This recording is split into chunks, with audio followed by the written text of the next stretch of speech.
ఇలా ఉంటే మరోవైపు ఎంతో సంతోషంగా ఆనందోత్సాహాలతో సాగుతున్న ఈ కార్యక్రమం సైట్ 2 ప్రాంతంలో అపశృతి చోటు చేసుకుంది. శ్రీనివాస్ అనే వ్యక్తి తమ ఇలవేల్పు దేవాలయం గురించి విష్ణువర్ధన్ రెడ్డితో మాట్లాడడానికి ముందుకు వచ్చారు. దేవాలయం గురించి మాట్లాడే సమయంలో కాంగ్రెస్ సీనియర్ నాయకుడు కె లక్ష్మణ్ గౌడ్ అతనితో వాగ్వాదానికి దిగారు.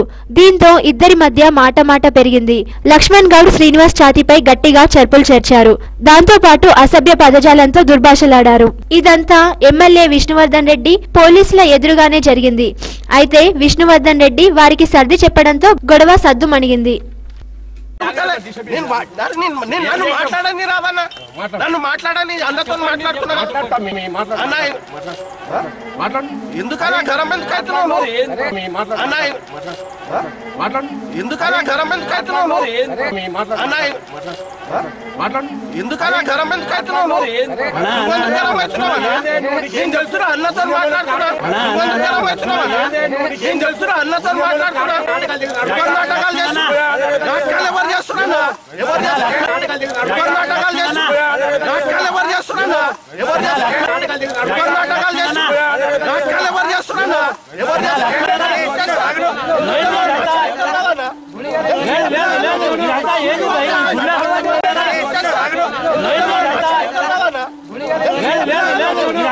ఏను